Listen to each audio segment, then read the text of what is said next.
Bonjour, donc regardons la première question de cet exercice. Alors, on veut montrer que f réalise une bijection d'un intervalle i sur un intervalle j qu'il faut déterminer.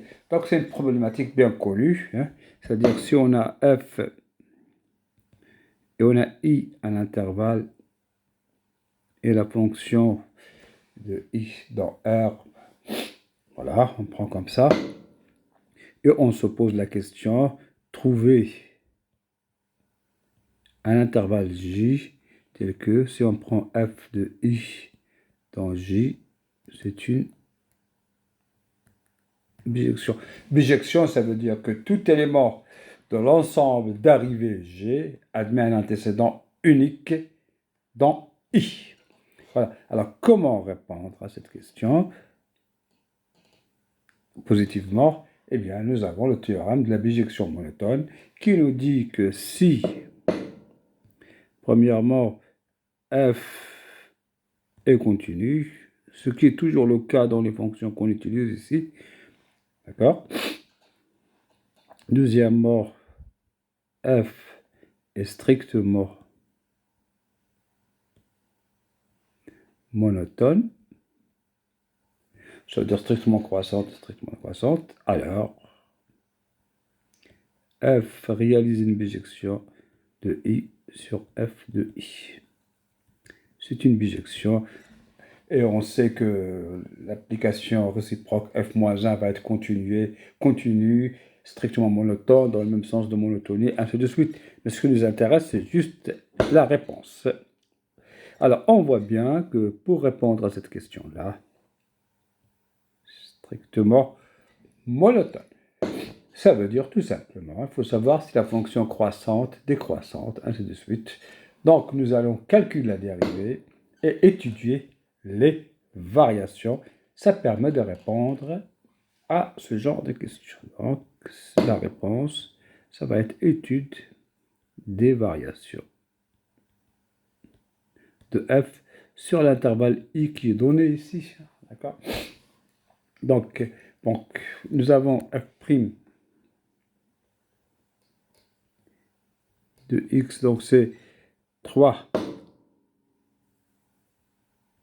x carré plus a.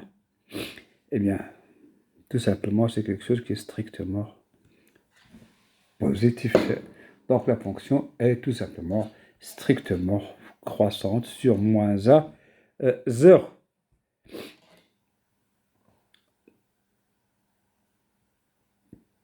Donc là, c'est x, f', f, et voilà.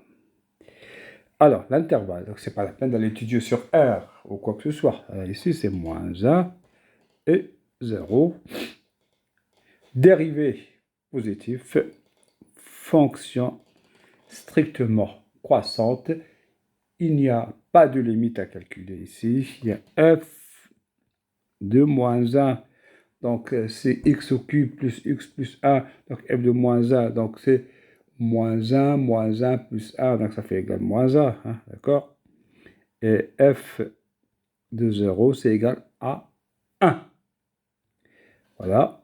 Donc, c'est moins 1. Et nous savons que, donc, que i ici, c'est moins 1, 0. Et f de i, c'est moins 1, 1. Donc, nous allons tout simplement, donc, c'est f de i, c'est l'intervalle moins 1.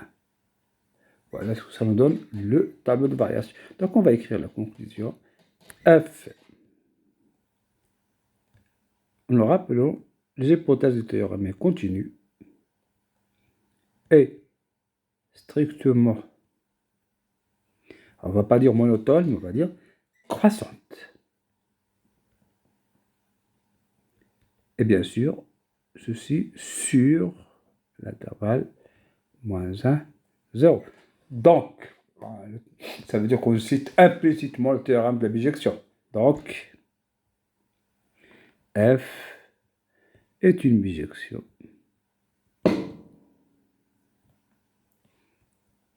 de moins 1, 0 sur f de moins 1, 0 égale à moins 1. Et voilà, c'est terminé pour cette question. La deuxième question. Deuxième question. L'équation f de x égale 0 admet une solution unique. Ça veut dire qu'ici, il va montrer qu'il existe un unique x appartient à moins 1, 0, tel que f de x égale 0. On voit déjà la réponse sur le tableau de variation, on ne va pas se priver. Entre moins 1 et 1, il y a 0. Et on a l'antécédent unique qui est ici. C'est le x0. Il y a un unique x0 tel que f de x0 égale 0. Maintenant, on va l'écrire. Alors, qu'est-ce qui fait qu'il y a un antécédent unique? Eh bien, nous avons 0 appartient à moins 1, 1. C'est ce que nous avons écrit. Et f est une bijection. Un bijectif, d'accord? Sous-entendu de moins 1, 0 sur moins 1, 1. On l'a déjà écrit, c'est pas la peine de le répéter. Donc, 0 admet un antécédent unique.